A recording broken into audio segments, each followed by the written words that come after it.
गरीब भाई की अमीर बहन।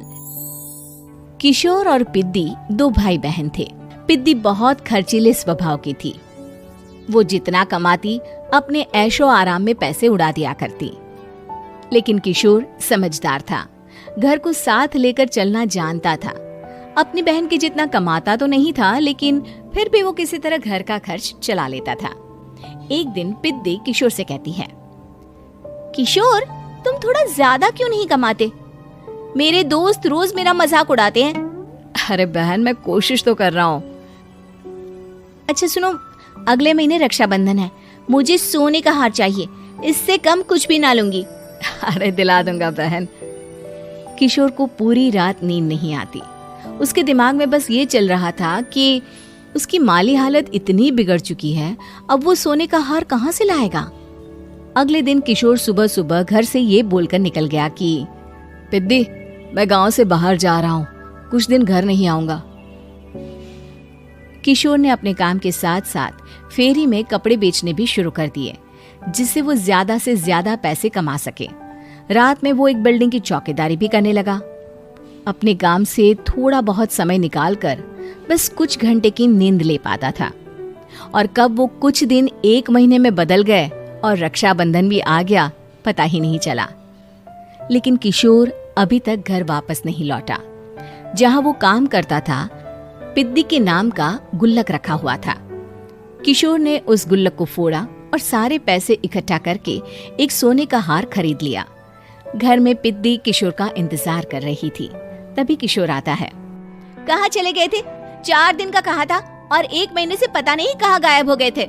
मैंने बस एक हार मांगा था और तुमने तो घर ही छोड़ दिया। अरे मुझे थोड़ा काम मिल गया था। कुछ नहीं, सब समझती हूँ, बहाने थे तुम्हारे। अपनी बहन के लिए इतना भी नहीं कर सकते, कैसे भाई हो? चलो यहाँ बैठो, राखी बांधती हूँ। पिद्दी ने किशोर को राखी बांधी। वैसे ही किशोर ने अपनी बहन के हाथ में सोने का हार रख दिया। उसकी खुशी का कोई ठिकाना नहीं था।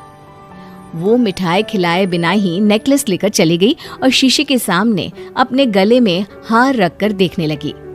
किशोर ने लड्डू उठाया और खुद ही खा लिया। ऐसे कई साल गुजर गए। एक दिन पिद्दी की नौकरी छूट गई। अब वो पूरी तरह किशोर पर डिपेंड हो गई थी। आए दिन किशोर को अपने महंगे महंगे शौक गिनाकर उससे पैसे मांगा करती थी।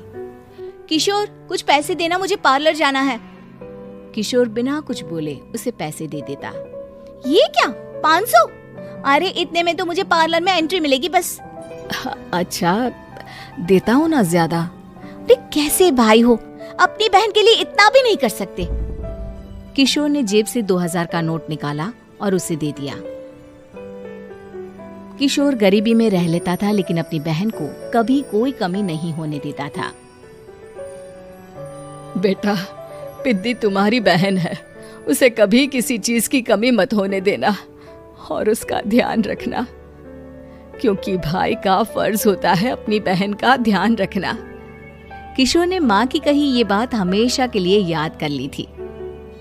शायद माँ की इसी बात की वजह से किशोर पिद्दी की हर जिद पूरी करता चला आ रहा था। किशोर, आज मैं अपने दोस्तों के साथ पार्टी करने जा रही हूँ, मुझे कुछ पैसे दो ना। किशोर पिद्दी को समझाता है, लेकिन पिद्दी नाराज होकर चली गई और अपने कमरे में सुबक सुबक कर रोने लगी।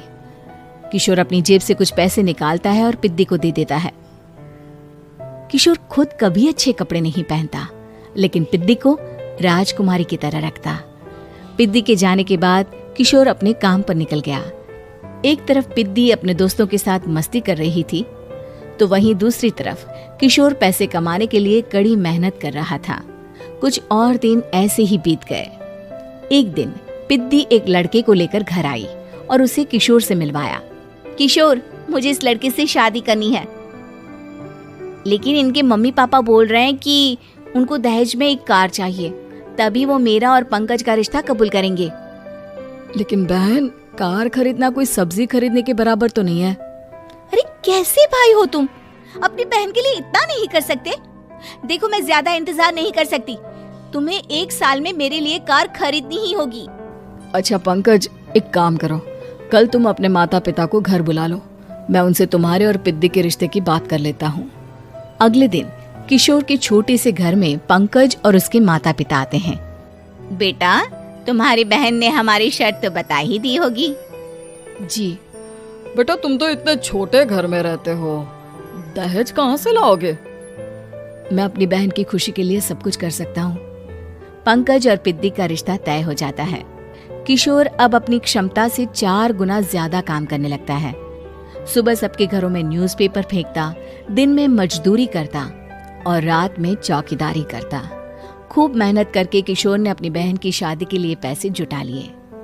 उसने अपनी बहन के लिए कार खरीद ली। जब वो पिद्दी के ससुराल वालों से मिलने गया तो उन्होंने किशोर से और पैसों की मांग की।